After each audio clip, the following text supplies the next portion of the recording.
Welcome to another in a series of special NRF Big Show episodes of The Voice of Retail. I'm your host, Michael LeBlanc. This podcast is brought to you in conjunction with Retail Council of Canada.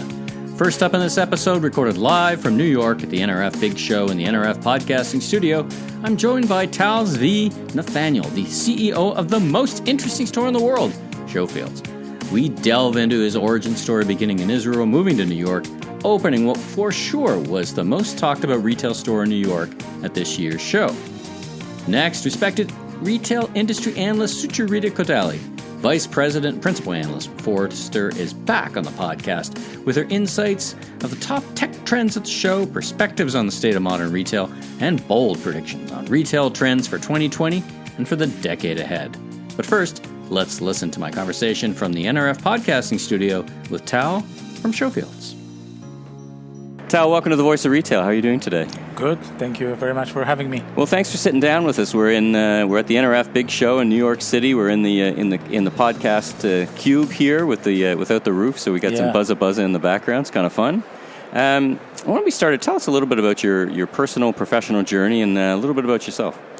Yeah. So I'm sure you can kind of tell by my accent, but born and raised in Israel. I guess my first touch with retail was my parents. My mother was a window dresser. My father was a diamond jeweler. So I kind of grew up between design magazines and pictures that my mom used to take of like beautiful storefronts from all over the world. By the way, little did I know back then that she used to travel only in Christmas. So I believed that this is how the universe looks like. And then a big part of the inspiration for Showfield was my disappointment. But I didn't know that, it's not Christmas every day. And then my first business was actually physical, so like event production company. I was in charge of creative, one of the co-founders. The company eventually kind of grew and became one of the biggest event production companies in Israel until today. It was majorly acquired by Live Nation. So it's like Live Nation Israel. All international performers or artists coming to Israel go through that.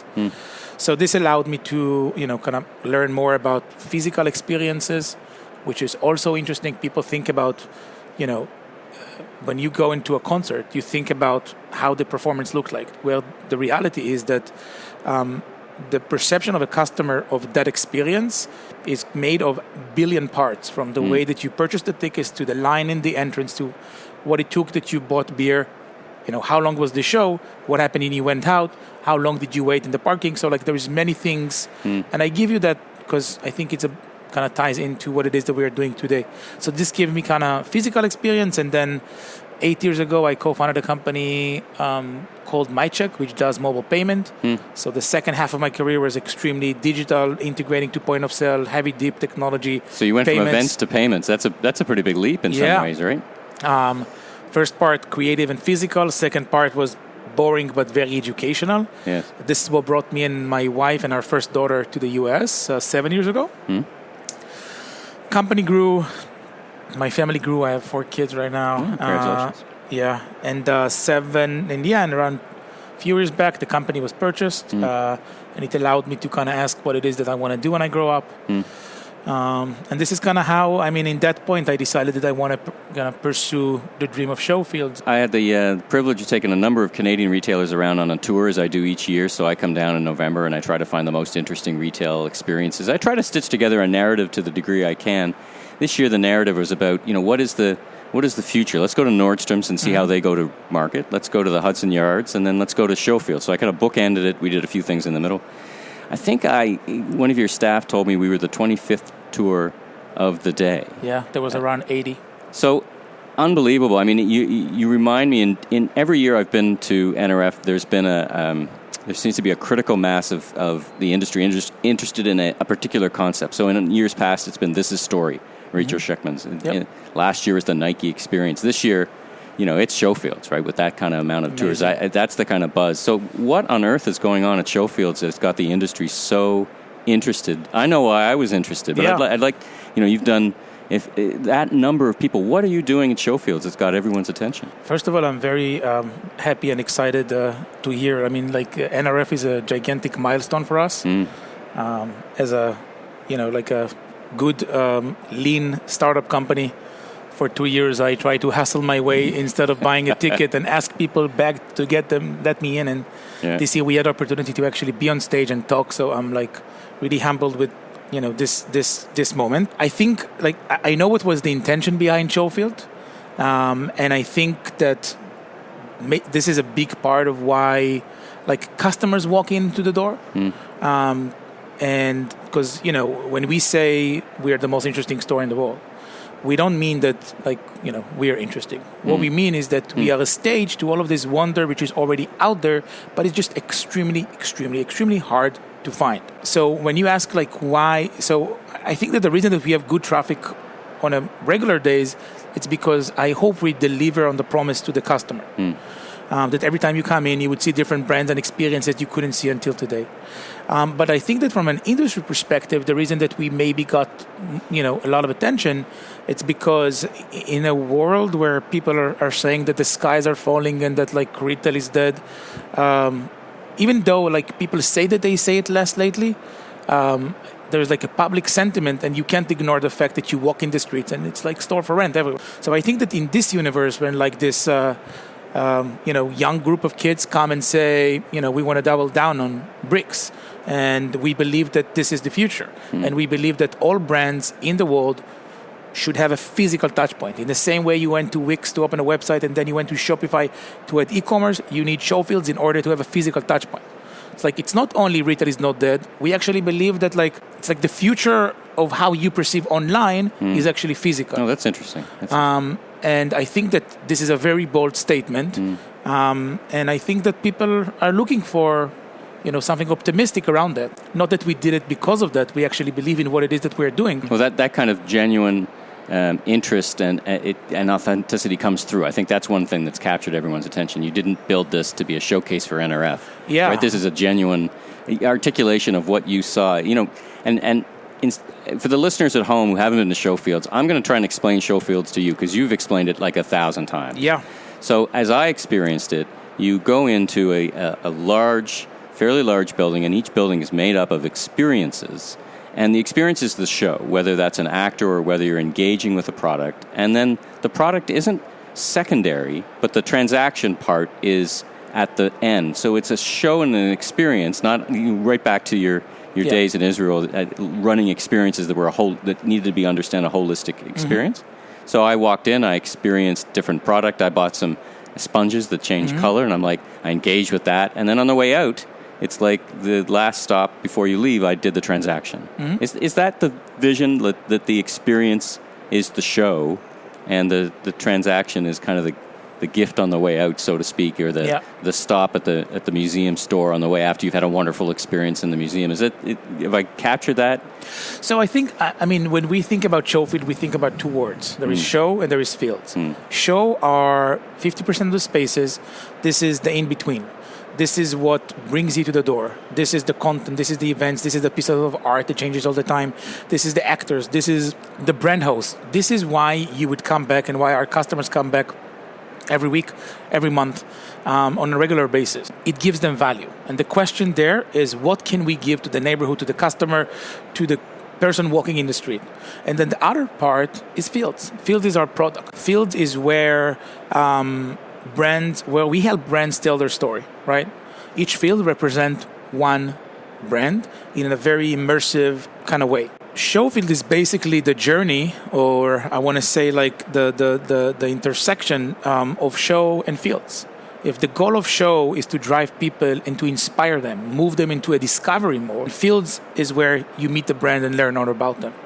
I think that one of the things that really, when you think about the inspiration behind Showfield, I came to New York, I was sure I'm going to see so much magic everywhere, and I was like, oh my God, it looks like anywhere else I've been. So Close where my is eyes, everything? I could be anywhere, right? Exactly. As the years went by, I actually saw that magic does exist. I didn't look in the right place because it's not in High Street, and it requires a lot of work finding. So the whole kind of thought behind Showfield was just to give a stage for that. Field is that stage for that. We broke down everything that is hard about building a right customer experience. I'm not even saying a store. And we serve it as almost like a platform for the brands. Right. So the reason I'm giving you all of that spiel on the experience is because we eventually allow the brands to decide where do they want what is the goal of that space. And some brands use this like Nashville, right? The Nashville. Exactly, right? I want people to learn more about Nashville and I want them to come. They set up a live, some vinyl and some live acts. That's a very different execution than the swell, right? Which is very transactional, right. And you can purchase on the spot, same as the Quip, same as... So like, I think that the interesting part about retail is that traditionally retail is like this machine that has 0-1. It's either you sold and it makes sense to the host, or you didn't and then you're out. New age brands know how to recognize many more ways of value, like 50 shades of ROI if you want. Right. And I think that giving like a stage that you can, for that a small brand who couldn't even think about retail because it was so expensive, have the ability to capture sales, but also talk to customers, collect feedback, A/B test pricing, and in the same place, a store which is for the city of Nashville, or Shopify, like for example, was one of our previous tenants in the past. They took a space. So like creating, thinking really about physical as almost like a digital platform that anyone can do whatever it is that they want with that space, I think is where it gets interesting. And sure. That's kind of what's interesting about that. So some experiences like you can purchase in the end, some of them you can just walk out with a product. I can tell you that one of the most surprising, I'm going to say something and I know it's going to sound crazy, stupid to all retailers, but we actually discovered that people want to walk out with a product. Okay, like duh. But like no, because when we started as a platform, you could choose. And first day that we opened, 99% of the brands said people would come, it's a showroom and they would ship to their house. No. If you are there is magic. People want to walk out with a bag. Again, very, very surprising. I remember in the beginning, we actually sold like gravity blankets. They are extremely good product, but by definition, very heavy. People want to walk out with a gravity. Can we ship it to your house? I'm like, no, I want to go walk. So I think that thinking about like creating a platform that can constantly say, okay, so more products like this. This is the experience. And constantly optimize. In the same way you optimize a website, I think is cool and kind of creates good value. Unpack the business model for me a little bit. So for the brands to participate, is there a fixed period of time and how do they engage with you? Like what's the, without getting into whatever you want to get about the business model, I'm just kind of curious about how the brands wind up there and come and go. Yeah, so I think that when we stopped and asked, okay, what is, when we said we want to turn retail into a platform, it wasn't about give you space. I think that people think that retail is space. Space is the easiest part of the equation. Unfortunately, there's more space available today than before. Space, for me, it's like a plate, right? Where eventually what customer buys is a full dish, which is ingredients, which is smell, which is the way you serve it, which is the taste. So there is enough plates out there. We actually broke down and asked, what do customers want today? And we developed our own kind of principle and thought leadership around what is the future of retail. Because we believe that it's really not about e-commerce evolving and traditional evolving or them eating that. There's going to be a new category, which is the convergence of those two. This new category is called C-commerce or consumer commerce. Consumer commerce have its own principles, which, by the way, redefines the relationship between a brand and a customer in a way that every time you amplify one of those, both win. Unlike today, where it's like everybody feels like pulls to a different direction. So the principles, for example, would be, convenience and connection and curation and community and content. And there is a lot of science behind all of them. And by the way, we believe that anyone who's going to do those things is going to be successful. It's really kind of connecting dots in a certain way. Going back to our business model, we basically took this approach and then we said, how would a store look like if it was built around those principles? And that's what we did. And part of it meant that, like when you talk about the curation part, we wanted to find a business model that would actually allow us to constantly be relevant for the customer. So we said, okay, how can we say that we are curated if we actually have an interest in each sale that is done? And we understood that we can't. So the way that we make money today is that all of the brands for us are equal. They all pay like a membership monthly contract or agreement. They spend a period of 3 to 6 months with us. During that time, we get to see what works, what doesn't, and constantly kind of change. And they, in return, get the platform to test. So if you're small, now you have a store. If you're big, you can test before you open your own store.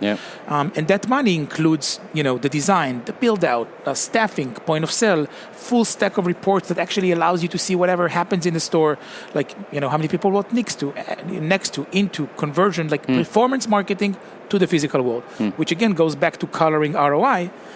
sales is a very big part of it, but there's so many other things that you need to learn that happening around that we are trying to give. To your question, everybody pays membership fee, and that's all. We don't touch the sales. All the money go back to the brands. And this allows us, by the way, every 6 months, every 3 months, ask, what do you meaning the customer, want today? The time, the neighborhood, the country, the city, the state, it doesn't matter.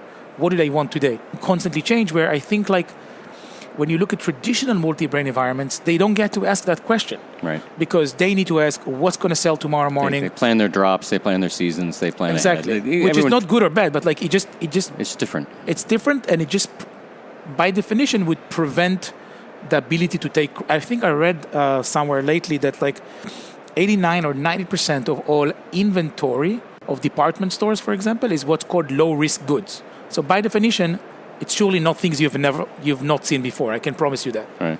So that's kind of the whole notion, I guess, behind Showfield, and now just opening many more of them. My last couple of quick questions. This is like a tech show, so I wanted to pick up on one thing you said, and that's measurement and reports. So are you measuring foot traffic, and is all that baked into the platform as well? So, we don't see it, you certainly don't experience it, but those reports, you can tell all your guests, your partners, how many people have come into their store, their dwell time, so that's already baked in? Yeah, so I think good technology is like magic. You need to be surprised and never understand how it happens. Never see it, right on. Technology is a very, very, very big part of our business. This is, by the way, what drives our business.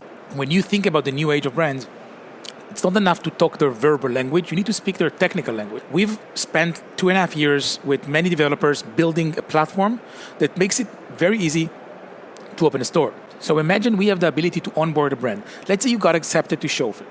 You get a link, and 85% of the process of opening a store, you can do it yourself. 1 click to connect, 1 click to sign a contract, 1 click to sync with your bank account, sync to whatever cart you are on. Let's say you use Shopify, Magento, WooCommerce, whatever it is that you're, wherever you are, syncs with the catalog, and then you can create rules. I want a person to walk out with a bag and then automatically decrease one in the inventory. So like, it's basically a physical extension of your website. And why do I tell you all of that? It's because the reason that we are able to work with the world's most amazing brands, it's because this is like very easy. Like it's zero lift almost for them to do that. You removed all the friction. Removed all the friction. And on top of that, new age brands are data driven. We try to be on par with all of the requirements. So one front is that, right? We have a sensor every 90 square foot of the space. But also don't forget that the point of sale is ours. The screens are ours. The brands are ours. We control the whole environment. People think that like data is about collecting.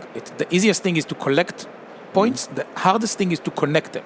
So we use many sensors to collect those dots, and we have a layer that basically connects them and then visualize it and show them what happened in your store today. Well, how you tell the story of the data, right? That's the important part. Exactly. How many people walk next to your store, into your stores, engagement, discoveries, insights, like people more touch the product this, and on the screen they do that. Audiences, so like there is a lot of, and again, the goal is to be able to show many brands as possible ROI, because it's very easy. And by the way, I can open like 100 stores that would be with the notion of it's a marketing expense, right? I don't think that that's it. Like when we say a brand point, like brands should have a touch point, it needs to be a profitable. They need to see positive ROI on that touch point. We use that technology in order to capture and show it to them. But between us, we also, and everybody who's listening to the podcast, we use that also to optimize our space. Right. We've changed the layout of the third floor before we've opened the building because we collected the sample. We changed the layout of our next location. We constantly optimize. And this is kind of how we start in one point, and then we just perfect slowly to the neighborhood. Right? So last question, and picking up on something you said. What's next? What's ahead for you and Showfields for 2020 and beyond? Yeah, so I mean, when we think about the future, we kind of think in two, I guess, separate paths. So but they actually feed each other, right? So one, we're going to see more physical locations. So, we're going to slowly go to more tier 1 cities. Our goal this year is to open 2 more. So that's kind of one end. On the other front, we're going to keep expanding our technological platform, a technological tool that brands can see value not only in the physical location, but also breaking this four wall and allowing brands to see value before and after they come to the store. But also I can tell you that, like any other thing that we do, we allow ourselves to rethink how it should look like in today's universe, according to today's customer needs, and not like have just another e-commerce platform. You're not just going to clone the store. The store is going to reflect the neighborhood and reflect your learnings and reflect the ambitions of the brands and the consumers around it. Fascinating. Exactly. And it would constantly change. And I think that that's kind of why I'm optimistic about the future, because I know that by definition there is more brands coming to the world every day. Right. And I know that customers are more thirsty than ever to meet new brands. So like you have brands who want to meet customers, you have customers who want to meet brands, and it's not a New York problem. This is a global problem. And I think that as long as you give them better tools to connect online and offline, both would win, and that's kind of our plan. Well, congratulations on your success. It's wonderful to have the opportunity to talk with you, so thanks you for joining me on The Voice of Retail. It's such a treat to meet you and hear about it. I know from the attendees that I took there, it was the buzz last night. We were all talking about it. They were so excited that I might have the opportunity to talk to you and hear your vision up front. So really appreciate it. So thanks for everything. Thank you very much for giving us the stage and bringing all of those people to the store. Sucharita, welcome back to The Voice of Retail. How are you doing? Thanks so much for having me, Michael. Well, for the folks who don't or may not know of you or may haven't had the opportunity to listen to our first interview, a little bit about yourself and Forrester. Sure.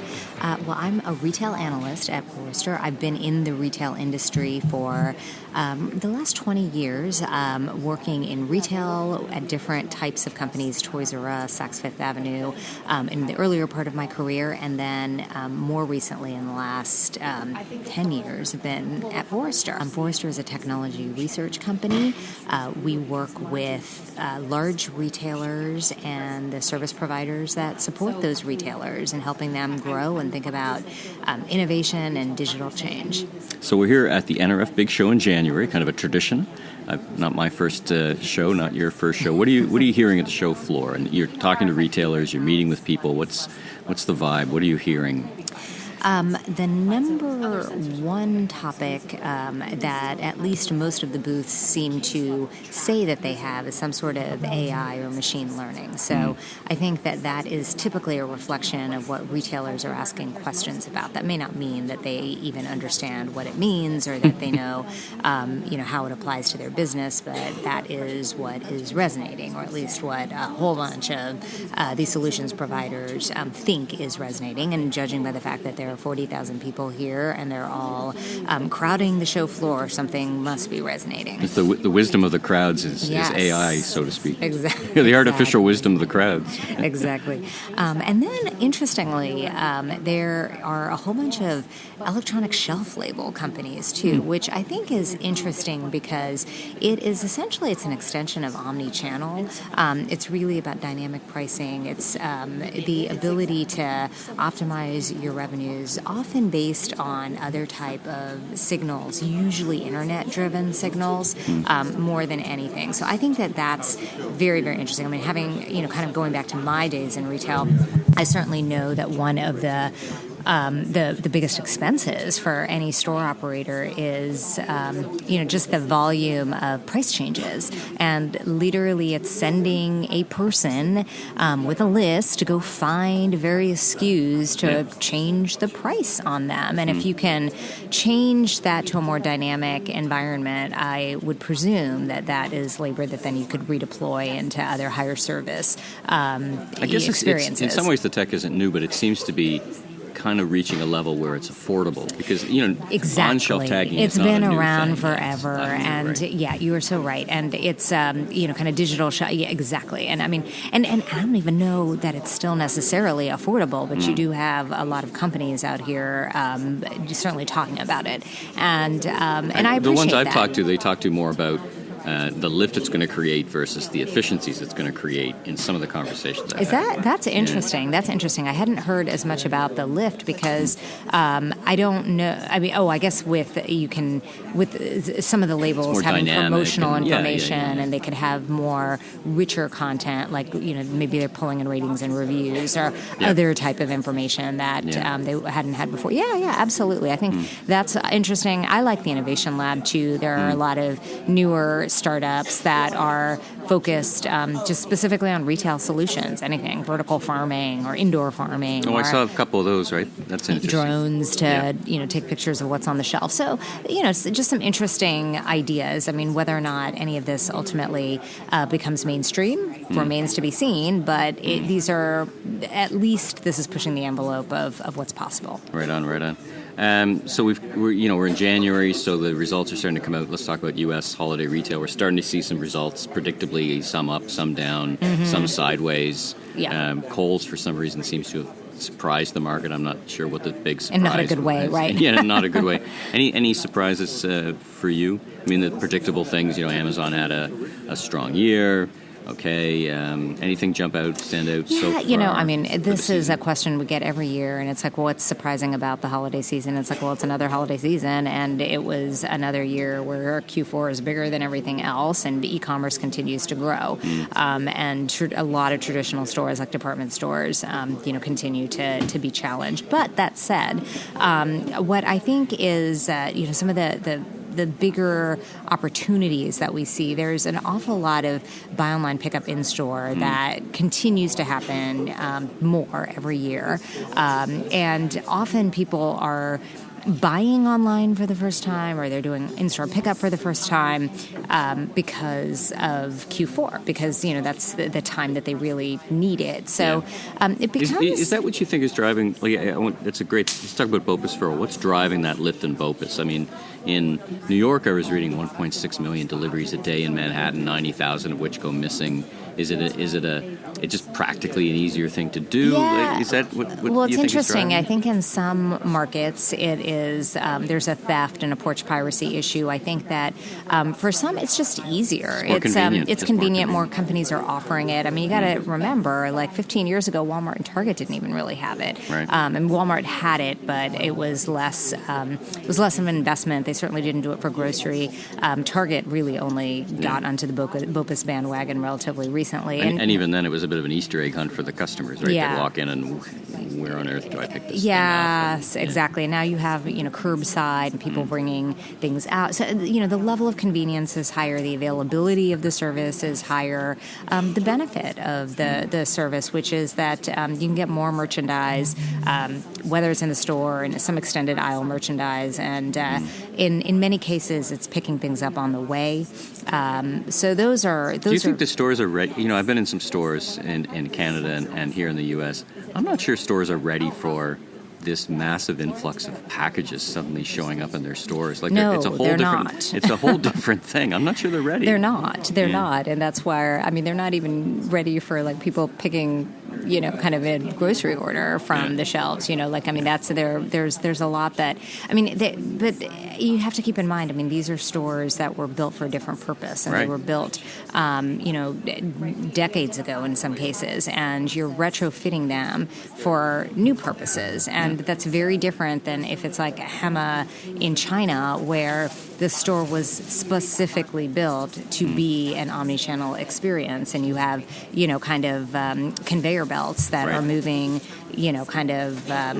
online orders throughout the store. Pickers put it on the conveyor belt, it goes to the ceiling, it doesn't drive. It's an interesting point because I was in Nordstrom's, one of the tours, one of the stops on the tour this year is the Nordstrom's women's store, which is just opened. Yeah, the brand new one. But their BOPIS is a bunch of racks and bags on a rack. Oh, that's everywhere. Those are all the Nordstrom stores. But it's interesting, just, and they get more and more. That's the thing, is it creeps into a bigger and bigger part of But it's like a purpose-built store. It's not, to your point, the store wasn't built 20 years ago. The store was built, conceived 10 years ago, but still. Yeah, and I think that what they've had to do is that, there are sections that are omni-channel focused that are, situated in the path of where, usually at the entrance or near the shoe bar in their case, so you can have a beverage as you pick up your BOPIS. As you pick up everything, they've got to somehow drive some incrementality and some additional sales for sure. So I'm going to ask you a couple of fun questions. So thinking about the year ahead, finish this sentence. 2020 will be the year of what in retail? What would it be known as? Anti-big tech. anti-big tech? The shine is definitely off big tech, right? Absolutely. And I think that there's a lot more scrutiny on everything from the information that's collected to what kinds of sellers are selling merchandise on marketplaces. And I think that that retailers are asking themselves questions about how do they bring back their sovereignty. And because the big tech companies have grown tremendously, retailers and brands have not grown in lockstep. And the question needs to be raised. If we're spending more of our money and our resources on those big tech companies and they're growing but we're not, maybe we're doing something wrong. Well, it's a great point. I've talked to retailers who said, whether it's Google or Facebook, it's hard to get an advantage on those platforms now. You've got to be there to play, but it's hard to get... you had to be a first mover, and that was it. And even now, though, it was a window of opportunity. Right. Yeah. It was there was a moment in time where it could get you a short-term burst in demand, but... Years ago in the shopping channel, I went into Facebook and Google first mover. It was fantastic. Days were good. But there wasn't scale, right? That's the other thing is that you're early and you may get a great ROI, but it's going to be an ROI on like 1,000 orders, and it's like by the time, you get to 10,000, then all of a sudden, the price of those orders goes up. So no question about it. It's, I think it becomes a really interesting question. And we have a lot of data at Forrester that actually shows that just the usage of a lot of these digital advertising mediums are just not that high. Like people see it, and because they're monolithic platforms, they get so much volume that you can see, and it's typically action based. So kind of that helps some of your economics. But the truth is that some of the most engaging advertising platforms are the ones that retailers have pulled away from. It continues to be outdoor advertising and magazines. Direct mail. I was talking to someone about direct mail catalogs. Television even is still more effective for as far as consumers. Physical stores. And I think that retailers have overcorrected and pivoted so far away from those effective mediums that it's come to their detriment. Interesting. I'm going to ask you the same question now. This is a harder question. For the decade, what will the decade be known as? Sitting here, if you and I were sitting here at 2029 and looking back, what do you think will be the big differences in retail over the next decade? It'll be the decade of e-control. And what I mean by that is an extension of what I referenced earlier, which is retailers and brands reclaiming sovereignty of themselves away from some of these big tech companies that have appropriated everything from their merchandise to their customers. And I think that will be one of the single biggest changes. When you look at the retailer or the retailers plural, and it's not just in physical goods. You look at the companies that have grown the most rapidly. They're often marketplaces, and whether it's an Amazon, it could be Uber, it could be Airbnb. These are companies that have grown in large part because they were highly unregulated, and they've created ecosystems leveraging great technology to bring together buyers and sellers. And many of those sellers are existing on internet platforms, and they didn't exist in other scenarios because typically they were not allowed to exist in other worlds. And what we have seen is, in the most extreme, is sometimes you'll have bad actors, and that's where a lot of the attention and finally the question about whether or not the pros actually do outweigh the cons of these platforms comes to the forefront. And what ultimately I believe will happen is that governments are just going to start regulating this stuff because it doesn't make any sense. Why do you have rules and restrictions around the hotel industry if they don't apply to the companies renting rooms on Airbnb? Why do you have rules and restrictions around consumer packaged goods companies that show up on a grocery store shelf, but not on the food that shows up on Amazon? We've had recall issues in Canada where it's not coming out. The grocers are relentlessly good at cleaning their shelves off, but not in online. But not in online. And that's something that's really, really got to change. And probably the moment that the light bulb went off for me is that in November I went to a conference, an event in Columbus, Ohio, of all places in the world, where there was a law firm. It's a pretty well-known law firm in the legal world named Voorhees, and they actually, I think, have big oil and gas practice, but they also happen to really lead the charge on this issue of e-control, and they called it an e-control summit, and there were about 300 brands that showed up there. Wow. And many of them were already clients of Voorhees, and what they're doing is that they're putting in authorized reseller programs and really, really putting parameters around what actually can and cannot show up online, and they're pushing more toward their own direct-to-consumer sales, and what they're seeing is absolutely a decline in what's available on those marketplaces as a result of doing that, and that's helping their own distribution. It's helping kind of their authorized sellers. It's ultimately helping their margins too. So I think that will be a major transformation. I mean, I think that what's happened is that things have just gotten out of control because people just kind of were a little misled by the speed of the just kind of they got caught up and overcorrected, as you said. Yeah, right? They just got caught up in it's like kind of the narrative was, you better get on board. This internet's happening fast. You're going to be left behind. It's like the early days of the land grab, right? Yeah, it's like you better come, and and what ended up happening is that a lot of what they saw was kind of ultimately not good for their business, and now you have almost 2 decades of data, and you're not growing, and the companies that you supposedly are using for customer acquisition are growing wildly. What does that say? And I think that that's ultimately the question that I think companies are grappling with. So interesting. It's like the end of retail FOMO. I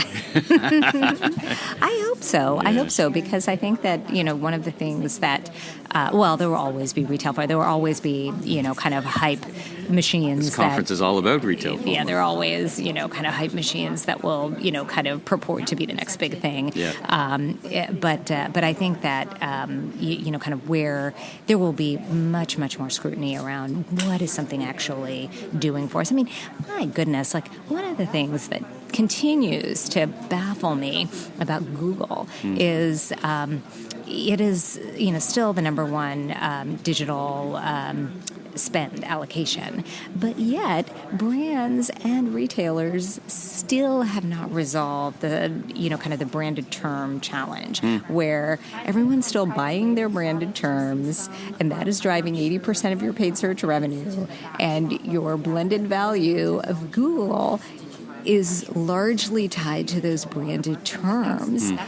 And this is a debate that we've been talking about since literally decades. Over a decade ago when I was a marketer, and it still hasn't been resolved. And that's what's crazy. And it's like, and that's where you continue to spend more of your revenue is in that channel that still has value that years ago we questioned, and we still haven't fully resolved. And whether it's like truly incremental, cannibalistic. I mean, that's none of those questions have been answered either, and I think that that retailers will finally start to take stock of these hard to answer questions. Well, such interesting insights. Really appreciate you joining me on the Voice of Retail. Thank you so much. Again, I will be sure and check in with you later in the year and continue to tap into such fantastic insights. So thanks again. Oh, thanks for having me. I always enjoy talking to you.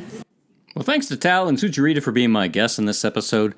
Now let's hit the highlights of the retail news in Canada and from around the world with Retail This Week for the week of January 27th, 2020. Well, of course, a couple of big things in the news. The coronavirus is dominating the news cycle, certainly for a whole bunch of reasons.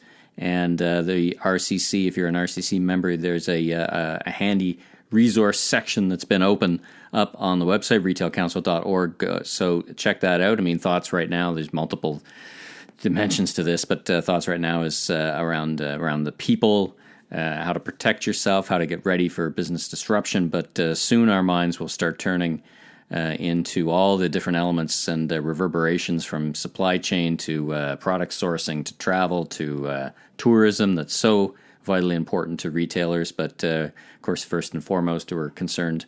We're all concerned about the health and safety of everyone involved, and certainly the people in China, and hope that all the steps that are being taken get that under control for everyone's sake as we think about how that's going to unroll in 2020. Speaking of unrolling in 2020, no, it's not a cannabis story. It is about, this continuing dialogue around all the closures that were announced last week. There's an article from Yahoo, good article. This is not the end. Slew of closures shows challenge in the retail industry. So I myself, Carl Boutet, both chimed in on this. Great strategist, Carl Boutet, just talking about how in some ways this is a normal course of business. In other words, in January, there is the course of business where businesses, retailers decide to close. But as Carl continued to say, it's not business as normal in terms of the transformational nature of retail right now. So anyway, great article from Yahoo. And to show there's an upside, next article here, Yahoo, this again actually from Yahoo Finance, Sunrise Records owner, it's Canadian retail chain Sunrise, buys a U.S. retailer Your Entertainment for $10 million. So, deals are still being done. People are still expanding. So let's look at the other side of the coin. Great article if you're a Globe and Mail subscriber anyway, in the ROB magazine, which comes out today. Available today, but this article is already available on the Globe and Mail website. Choice President, why Sarah Davis is the leader of Loblaws needs right now. We've seen met Sarah a couple times, and certainly we've seen Sarah at RCC events. Fantastic leader of such a complex business. Great article for Globe and Mail subscribers. From Retail Dive, La Senza suppliers filed to put it in Chapter 7. So this could be the next one to tip over. Now, if you haven't been keeping track, great Canadian business started. And in fact, if you go a couple of episodes back, listen to my interview with Joel Teitelbaum, now at iStore, was involved in La Senza. It was subsequently sold, started in Montreal, subsequently sold L Brands, Victoria's Secret. They messed it up, really. I think they tried to go, Fredericks of Hollywood or something with it, but whatever they did didn't work, and then they shed that business to a private equity shop out in California. Yeah, that didn't particularly look like it was going to end well from my perspective when I looked at it and the background of those folks, and sure enough, it doesn't look like it's going so well. So La Senza, unfortunately, may be the one next to tip over into bankruptcy, but some good core assets there. Certainly a good brand name with some good equity here and around the world, actually, because it was franchised around the world. So we wish them and of course the employees and leadership here in Canada the best of luck on that. Sobeys removes plastic bags from its stores on Fridays. This is a big deal, and this is starting to happen. And again, we'll talk about this a lot in 2020, plastics and sustainability issues. PEI was the first province. Newfoundland, Labrador, and Nova Scotia followed suit. And so now you're starting to see these roll across. And I think if you spoke to the folks at RCC, they're happy to see this at the provincial level, because when these bag bans or bag rules happen at the municipal level, it's such a patchwork of legislation to try and deal with. So anyway, that starts August 1, I think, for Sobeys, at least out east. What else we've got? A couple of great videos, actually. Our Retail Council of Canada's very own DM Brisebois had a long interview on Financial Post. From store closures to coronavirus, retailers face challenges, but no apocalypse. So Deanne does a great job talking to on camera. It's a 7 or 8 minute interview. It's certainly worth watching start to finish. Does a great job of just, it's actually a very good good dialogue, very good discussion. So it's certainly worth a listen. Many of the familiar points, but at the same time, Deanne's got such a great perspective and great background that she brings to it. And Larissa Harpin, the interviewer, does a fantastic job too. She's a great interviewer.